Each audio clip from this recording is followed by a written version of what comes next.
Swiss movement.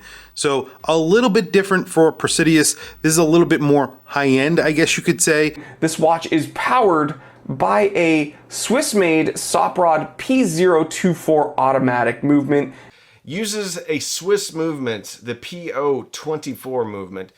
And inside we have a Swiss-made movement. This is the P024 Soprod.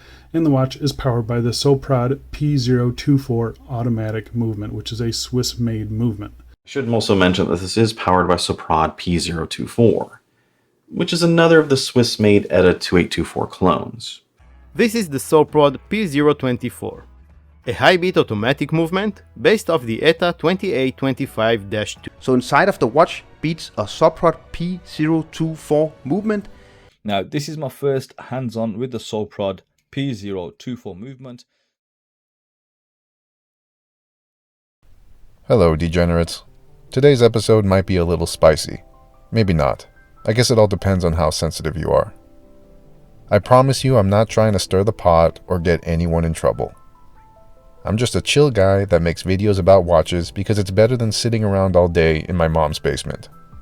The topic of today's video is the Praesidus A-5 UDT. Full disclaimer, Praesidus sent it to me free of charge. I don't ever do sponsored videos because nobody ever sends me anything, so you bet your sweet ass I said yes when they offered to send it over. My opinions are gonna be very biased because I didn't have to pay anything, and opinions are easy when they're free. Whatever those opinions are, this gets the same review treatment as any other watch in my collection. And just like with any other watch, there's no point talking about anything else if the inside doesn't look good. So let's break her open and see what's going on.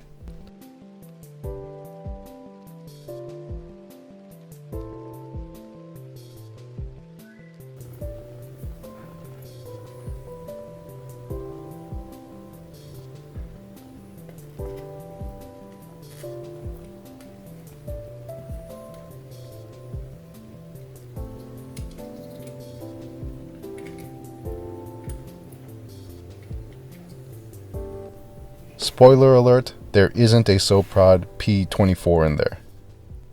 I'm usually not surprised with watches, but in this case I was not expecting to find a Miyota 9039 movement. Based on the montage at the beginning of this video, any normal person would reasonably assume the watch has an automatic Swiss movement. And who knows, maybe once upon a time this watch did have one. Maybe it never did. I'm not here to suggest something evil is going on, but facts are facts. And the fact is, this watch currently is advertised as having a Swiss Soprod P24, yet in front of me, as I live and breathe, is a Japanese Miyota. Personally, I have no issues with this. I am a big fan of all Miyota movements and have never had any issues with any of them. They're tough workhorse tools, they look great, and I would even go so far as to say they are superior to many other Ebosh movements.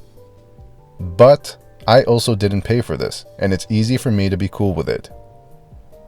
I can understand someone being upset if they found out their watch didn't have what they thought they paid for. So where do we go from here? Is it a total wash? That's hard to say, and that's up to you. If you're willing to give the A-5 a chance, then I can say it's an incredibly well-made tool watch.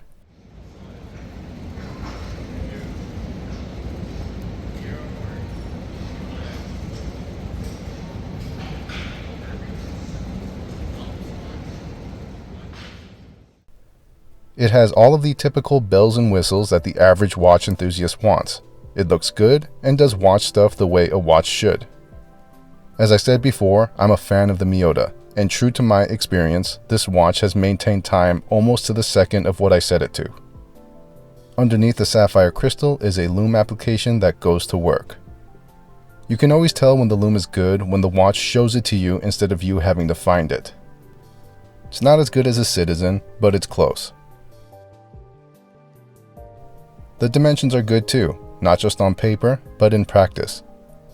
It has a quirky style without sacrificing good proportions, and that was a pleasant surprise for me. Even with the substantial crown cover, it's comfortable to wear and sized right at that sweet spot where it's not too small, but not too big either. For reference, I have around 7.5 to 8 inch wrists, and these dimensions are doing it for me. A big part of that is the fit, which is top notch. There's a pleasing density. It isn't heavy, but it's solid in a way that one would typically associate with quality. I'd say it's comparable to my Draken Aoraki or any other rock-solid watch you can think of. The fit is accompanied by smooth actions across the board.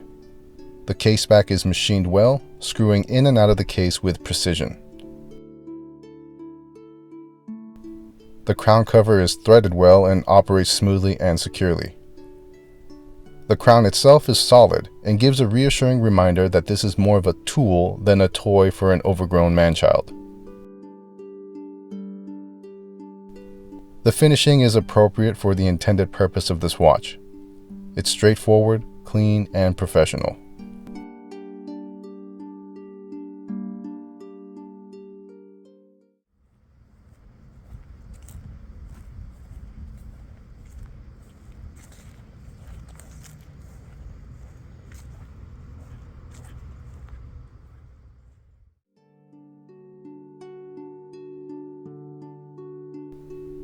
After all that's said and done, I think objectively, this is a good watch. It's very well made and I have no problem saying that it will last you a lifetime.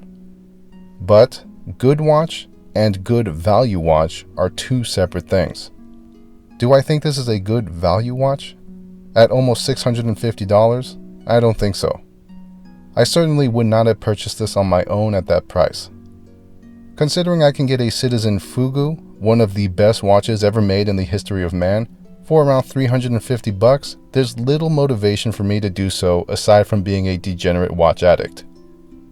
Also, take into consideration that some people bought this watch solely for the Swiss So Proud movement, and until that discrepancy is corrected, it's a hard pill for some people to swallow that their watch may not be what they thought it was. So, that's a lot to take in. Just like with anything in life, there's some bad, a lot of good, and somewhere in the middle is the truth you define for yourself. All I can say is, do what you will with that information. That's all I got for now. Stay classy. I sure as hell won't.